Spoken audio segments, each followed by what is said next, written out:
নমস্কার বন্ধুরা, আশা করছি তোমরা সবাই ভালো আছো এবং সুস্থ আছো। আমি রাখি, আমার চ্যানেলে তোমাদের সবাইকে জানাই অনেকটা স্বাগত।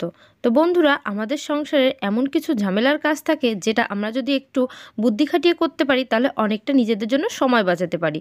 তো দেখো বন্ধুরা, চলে এসেছি প্রথম টিপসে এখানে আছে কমলালেবু। এখন যেহেতু শীত পড়ে গেছে, প্রত্যেকের বাড়িতেই কমলালেবু কিন্তু এসে গেছে। এবার যখন আমরা এই ধরনের কিছু ফলগুলো কেটে থাকি, তখন কাটলে যদি কিছু সময় দেরি হয়ে যায়, দেখবে তার কালারগুলো না চেঞ্জ হয়ে যায় সেই ফলের। আমরা যখন কোথাও যাচ্ছি বেড়াতে, তখন তো সঙ্গে করে চাকু নিয়ে যেতে পারি না, অথবা বাচ্চাদের টিফিনে যখন ফল কেটে দিয়ে দিই, তখনও কিন্তু সেই বাচ্চাদের ফলটা কালারটা চেঞ্জ হয়ে যায়। তখন কিন্তু অনেকটাই সমস্যা হয়ে যায়, সেই কালার চেঞ্জ হয়ে গেলে বাচ্চারা খেতে চায় না। তার জন্য আমরা কি করব, একটা চাকুর সাহায্যে কমলালেবুটাকে পুরো মাঝ বরাবর কেটে নিলাম। এইবার একটা চামচ ওই কাটা অংশের মধ্যে আমি ঢুকিয়ে দেব। ঢুকিয়ে গোল গোল করে এইভাবে চামচটাকে কিন্তু ঘুরিয়ে নেব। এইভাবে চামচটাকে যদি গোল গোল করে ঘুরিয়ে নিতে পারি বন্ধুরা, ঘুরিয়ে নেওয়ার পর তোমরা দেখবে খুব সহজেই কিন্তু এই খোসাটা, কমলালেবু থেকে খোসাটা উঠে আসবে। উঠে আসলে তারপর কি হবে, আমরা যখন এই কমলালেবুটাকে এইভাবে যখন কেটে তারপর গুছিয়ে যখন খুলবো, খোলার পর কোথাও টিফিনে দিয়ে পাঠাচ্ছি, আমরা কোথাও ঘুরতে নিয়ে যাচ্ছি, তখন কিন্তু এইভাবে খুলে আবার এই যে যে ঢাকনটা আমরা তৈরি করেছি, মানে এই যে এর যে খোসাটা, সেই খোসাটা আবার আটকে একটা রাবার ব্যান্ড দিয়েও আমরা কিন্তু এটাকে গুছিয়ে দিতে পারবো। এইবার এই খোসার মধ্যে ফলটা থাকার কারণে দেখবে ফলটার কালারটাও কিন্তু চেঞ্জ হবে না। তো বন্ধুরা, আমার কিন্তু খোসাটা একেবারে তোলা হয়ে গেছে, মানে চামচ দিয়ে ঘুরিয়ে নিয়েছি, ঘুরিয়ে একেবারে গোল মতো খোসা উঠে এসছে। এইভাবে উপরের অংশ নিচে অংশ দুটো অংশই কিন্তু আমার গোল করে কাটা হয়ে গেছে। কেটে এইবার তোমরা লেবুটাকে এইভাবে খোসার মতো দিয়ে দিতে পারবে, খোসার মধ্যে সেট করে দিলে দেখবে এই লেবুরও কালার কিন্তু একেবারে চেঞ্জ হবে না। তো যে কোনো ফল এরকম কেটে রাখলেই দেখবে তার কালারটা চেঞ্জ হয়ে যায়, তখন ভীষণ সমস্যা হয় খেতে। তো সেই সমস্যার মধ্যে কিন্তু আর পড়তে হবে না। তো বন্ধুরা, দেখতে পাচ্ছ কতটা সুন্দরভাবে এখানে খোসাটা উঠে গেছে। এইবার এটাকে আর কিচ্ছু না, আমরা এইভাবে করে রেখেও দিতে পারি। আবার যদি মনে করি অনেকটা সময় পরে খাবো, তখনও কিন্তু এটাকে এইভাবে খোসাটা খুলে আমরা খেয়ে নিতে পারি। আর দেখো, রাবার ব্যান্ড তো নিয়েই এসেছি, রাবার ব্যান্ড দিয়ে এইভাবে আটকে টিফিনে করেও দিয়ে দিতে পারো বাচ্চা। আর যখন মনে করবে এটা খাবে, তখন রাবারটা খুলে ফলটা খেয়ে নেবে। তাহলে দেখবে কালার চেঞ্জের এই সমস্যার মধ্যে তোমাদের পড়তেও হবে না। তো বন্ধুরা, সংসারের এমন কিছু কাজকর্ম তো অবশ্যই থাকে, একটু ঝামেলাপূর্বক থাকে, সেইটা যদি একটু বুদ্ধি খাটিয়ে করতে পারি তাহলে দেখবে কাজটা অনেকটাই সহজ হয়ে যায়। তো বন্ধুরা, আশা করছি আমার এই টিপসটা তোমাদের অনেকটাই কাজে আসবে আর অনেকটাই ভালো লেগেছে। তো বন্ধুরা, চলে এলাম পরবর্তী টিপসে সেই একই কমলালেবু দিয়ে আরও একটা টিপস। তো শীতের শুরুতে প্রত্যেকের বাড়িতে কমলালেবু তো এসেই গেছে। এবার কমলালেবু যখন আমরা খাওয়ার পর খোসাটা আমরা যখন খুলে খোসাটাকে কিন্তু আমরা কোনো কাজে লাগাই না, খোসাটাকে আমরা ছুঁড়ে ফেলে দিই। তো বন্ধুরা, ফেলে না দিয়ে কমলালেবুর এই খোসাগুলো দিয়ে অনেক রকম কাজ হতে পারে। তো সেই কাজ স্টেপ বাই স্টেপ আমি তোমাদের বলবো। প্রথমে একটা বাটিতে আমি জল নিয়ে নিয়েছি, জলের মধ্যে কমলালেবুর খোসাগুলোকে আমি এইভাবে ছিঁড়ে দিয়ে দিচ্ছি। কমলালেবুর খোসাগুলোকে ছোট ছোট টুকরো করে জলের মধ্যে দিয়ে আমার কিন্তু আধা ঘন্টা থেকে 1 ঘন্টা মতো এই জলটা আমি এইভাবে কমলালেবুর খোসার মধ্যেই ভিজিয়ে রাখবো। তো বন্ধুরা, যখন আমি এই জলটা ভিজিয়ে রাখবো, মানে এই খোসাটা, তখন দেখবে আধা ঘন্টা 1 ঘন্টা পর এই জলের কালারটা কিন্তু অনেকটা চেঞ্জ হয়ে যাবে। এবার যত সময় বেশি রাখবে কমলালেবুর খোসাটা জলের মধ্যে, এর মধ্যে কালারটা ততটাই আলাদা হবে, মানে একটা হলদে ভাব চলে আসবে কমলালেবুর খোসার কারণে। এইবার এই খোসাগুলোকে তোমরা এখান থেকে তুলে ফেলতেও পারো, আবার একটা ছেঁকনির সাহায্যে ছেঁকেও নিতে পারো। তো আমি এখন ছেঁকনির সাহায্যে ছেঁকে নিচ্ছি। ছেঁকার পর তোমরা কিন্তু কালারটা দেখলে বুঝতে পারবে জলের কালারটা কিন্তু হালকা চেঞ্জ হয়ে গেছে। এইভাবে আধা ঘন্টা 1 ঘন্টা ভিজিয়ে রাখার পর এই যে কমলালেবুর খোসা ভেজানো যে জলটা হয়েছে, সেই জলটা দিয়ে কি কাজে লাগাবো চলো সেটাই দেখাই। তো এখানে কমলালেবুর খোসা তো আমি খোসার থেকে জল বের করে নিয়েছি। এই জলটা বের করে কি করবে, আমরা দেখো বন্ধুরা, একটা নিয়ে নিতে হবে স্প্রে বোতল। তো বাড়িতে যে কোনো স্প্রে বোতল থাকলেও নিতে পারো, আবার বাজার থেকে খুবই অল্প টাকায় একটা স্প্রে বোতলও কিনে নেওয়া যায়। তো কিনে আনার পর সেই স্প্রে বোতলের মধ্যে এই জলের কিছুটা অংশ এই স্প্রে বোতলের মধ্যে দিয়ে নিলাম আমি কিছুটা অংশ দিয়ে। এইবার এই স্প্রে বোতলের কি কাজ করব, এই জলটা চলো তোমাদের দেখায়। আর বাটিতেও কিন্তু কিছু অংশ জল থেকে গেল, এইবার সেটাও কাজ হবে। তো বাড়িতে যদি এরকম দরজার পর্দা, জানলার পর্দা, এই সমস্ত পর্দার মধ্যে তোমরা যদি এই লেবুর খোসার যে জলটা স্প্রে করে দিতে পারো, স্প্রে করে দিলে দেখবে বন্ধুরা জানলার পর্দা, দরজার পর্দা থেকে ঘরের মধ্যে একটা লেবুর ফ্রেশ একটা গন্ধ আসছে। সেই এটা রুম ফ্রেশনার হিসাবেও অনেকটাই কিন্তু কাজ হবে। তো আমি জানলার পর্দাতেও এখন দিয়ে দিচ্ছি। দিয়ে দিলে একটা লেবুর কিন্তু একটা আলাদাই সেন্ট আছে, সেই সেন্ট সারা ঘরের মধ্যে কিন্তু বেরোতে থাকবে। তো তখন আমাদের রুম ফ্রেশনারও আর খুব একটা প্রয়োজন হবে না। বাড়িতে বসেই কিন্তু এরকম লেবুর খোসা দিয়েই আমাদের রুমটাকে একদম ফ্রেশ ভাব নিয়ে চলে আসতে পারো। তো এইভাবে আমি স্প্রে করে নিলাম। এইবার আমার স্প্রে করা এদিকে হয়ে গেছে। এবার বাদবাকি বাটিতে যে জলটুকু রেখেছিলাম, লেবুর খোসা ভেজানো যে জলটা, সেটা দিয়ে কি কাজ করব দেখো। আরও একটা কাজ, সেটা হলো অনেক সময় মাছ মাংস আমরা যখন পরিষ্কার করি, ধোয়ার পর দেখবে হাতে একটা আষ্টে গন্ধ থেকে যায়। সেই গন্ধটা আমরা যতই হ্যান্ড ওয়াশ করি না কেন কিছুতেই যেতে চায় না। তখন এই লেবুর জলের মধ্যে হাতটা যদি একটু ভিজিয়ে রাখো কিছু সময়, অথবা সেই জলটা দিয়ে হাতটা একটু কষলে ধুয়ে নিতে পারো, তাহলে দেখবে হাতে কিন্তু সেই মাছের মাংসের আষ্টে গন্ধটা আর থাকবে না। হাতটা কিন্তু পরিষ্কার হয়ে যাবে।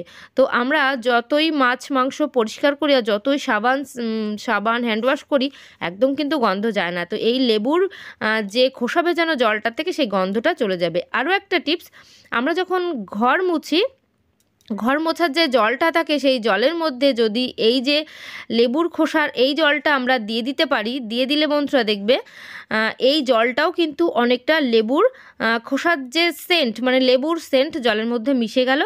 এই জলটা দিয়ে আমরা যখন ঘর মুছবো, তখন আমাদের ঘরের মধ্যেও কিন্তু লেবুর একটা সুগন্ধ ছড়িয়ে যাবে, ঘরটা একেবারে ফ্রেশ লাগবে। তো বন্ধুরা, আশা করছি আমার এই টিপসগুলো তোমাদের অনেকটাই ভালো লেগেছে আর অনেকটাই কাজে আসবে। তো বন্ধুরা, চলে এলাম পরবর্তী টিপসে। এখানে আছে পেঁয়াজ। তো পেঁয়াজ আমাদের রান্নাবান্নার কাজে তো অবশ্যই ব্যবহার হয়। এবার রান্নাবান্না ছাড়াও এই পেঁয়াজের কিন্তু আরও একটা কাজ আছে, সেটা শেয়ার করব।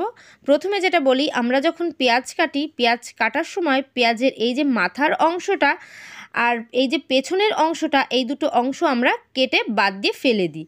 তো ফেলে না দিয়ে বন্ধুরা খুব ভালো একটা কাজে লাগাতে পারি। তো সেই কাজটা কি সেটা তো তোমাদের বলবই।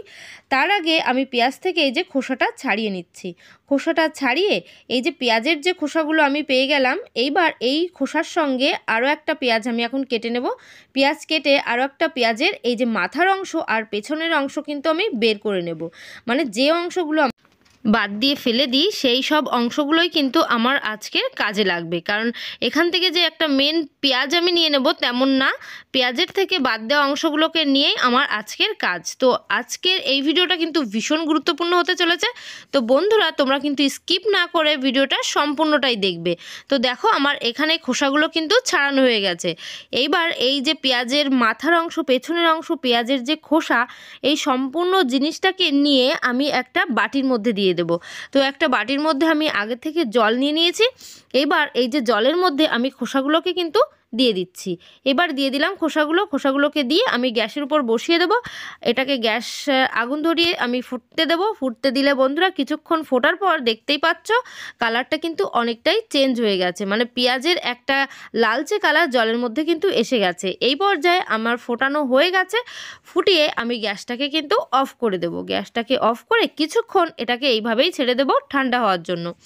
যখন আমার এই যে পেঁয়াজের যে জলটা তৈরি হয়ে গেছে, এই যে পেঁয়াজের যে জলটা যখন ঠান্ডা হয়ে যাবে, তখন কিন্তু আমার বাদবাকি কাজ।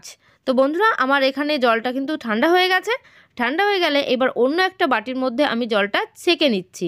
তো একটা ছেঁকনির সাহায্যে আমি ছেঁকে নিলাম। ছেঁকে এখানে কিন্তু পেঁয়াজের বেশ অনেকটাই জল তৈরি হয়েছে। এইবার এই যে মিশ্রণটা আমার তৈরি হলো, এই মিশ্রণটা কিন্তু একটা কাজে না, দুটো তিনটে কাজ আমি করব। তো সেইটা হাফ হাফ করে নিয়ে নেব। আর এর মধ্যে কি মেশাবো দেখো, এখানে দিয়ে দিচ্ছি 2 চামচ মতো লবণ। তো 2 চামচ লবণ এখানে দিয়ে দিলাম। এইবার এর মধ্যে আরও মেশাবো ভিনিগার। তো বাড়িতে আমাদের প্রত্যেকেরই থাকে ভিনিগার, তোমরা ভিনিগারের জায়গায় কিন্তু লেবুও দিতে পারো।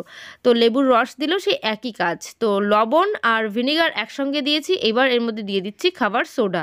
খাবার সোডা দেওয়ার সঙ্গে সঙ্গে এর মধ্যে কিন্তু রিয়াকশান তৈরি হয়ে গেছে। এবার এটাকে আমি একটু চামচের সাহায্যে মিশিয়ে দিচ্ছি। আমার এই যে মিশ্রণটা তৈরি হলো, এই মিশ্রণটা দিয়েই কিন্তু আমার আজকের টিপস। তো দেখো বন্ধুরা, এখানে নিয়ে নিচ্ছি একটা স্প্রে বোতল। স্প্রে বোতলের মধ্যে মিশ্রণটা আমি হাফ দিয়ে নেব, হাফ দিয়ে দেবো, আর হাফ কিন্তু বাটির মধ্যেই রেখে দেবো। মিশ্রণটা আমি দিয়ে নিলাম। এবার এই যে মুখটা আমি আটকে দিচ্ছি, আটকে এই মিশ্রণটা দিয়ে কী করব দেখো, চলো বন্ধুরা চলে যাব একেবারে রান্নাঘরে। তো রান্নাঘরে দেখবে আমাদের রান্নাঘরে যেহেতু রান্নাবান্না হয়, তো রান্নাবান্না করতে গেলে ওই রান্নাঘরের কিছু অংশ কিন্তু এখানে ওখানে পড়ে থাকে রান্না, সেই জন্য না প্রচুর পরিমাণে পিঁপড়ে হয় রান্নাঘরে। তো দেখবে রান্নাঘর এই যে আমাদের যে দেওয়ালটা থাকে রান্নাঘরে, সেই দেওয়ালে প্রচুর পিঁপড়ে লাইন দিয়ে আসতে দেখা যায়।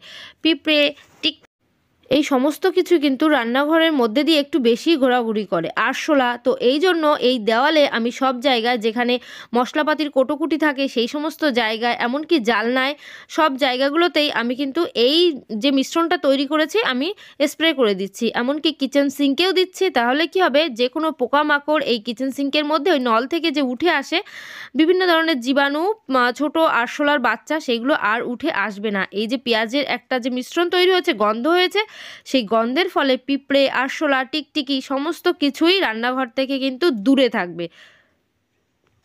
তো এইভাবে একটু আমার স্প্রে করে দিতে হবে শুধু, আর কিছুই না।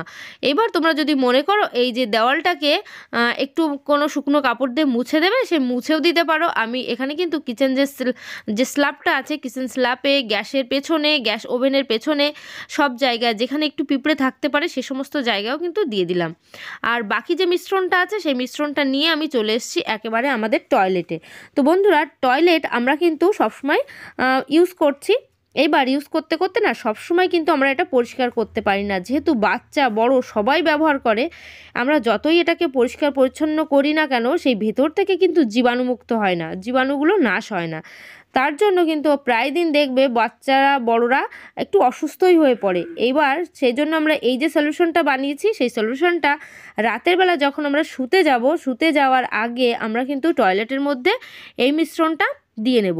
তো দেখো আমি দুটো টয়লেটেই আমি দেখিয়ে দিচ্ছি, এখানে কোমোটেও দেখিয়ে দিচ্ছি, আর বাংলা যে টয়লেট আছে সেই বাংলা টয়লেটেও দেখিয়ে দিচ্ছি। এই মিশ্রণটা দিয়ে দিতে হবে, দিয়ে এইভাবে কিন্তু সারা রাতের জন্য এভাবেই ছেড়ে দিতে হবে। রাত্রে শুতে যাওয়ার আগেই এটা করতে হবে। তাহলে সারা রাত যখন এই মিশ্রণটা টয়লেটে থাকবে না, তখন কোনো জীবাণু থাকলেও সেই জীবাণুগুলো কিন্তু মরে যাবে। আমাদের আর নতুন করে আবারও যে 1-2 দিন বাদে বাদে পরিষ্কার করতে হবে, সেটা পরিষ্কার করতে হবে না। এরকম একটা মিশ্রণ তৈরি করে রাখবে, তৈরি করে টয়লেটের মধ্যে দিয়ে দিলে দেখবে জীবাণুগুলো কিন্তু একেবারে মরে যাবে। তো বন্ধুরা, আশা করছি আমার এই টিপসটা তোমাদের অনেকটাই কাজে আসবে আর অনেকটাই ভালো লেগেছে। তো চলো বন্ধুরা, আজকের ভিডিও আমি এখানে শেষ করছি। আশা করছি সবাই ভালো থাকবে, সুস্থ থাকবে। আবার নেক্সট ভিডিও তাড়াতাড়ি দেখা হচ্ছে। তো বাই, টাটা।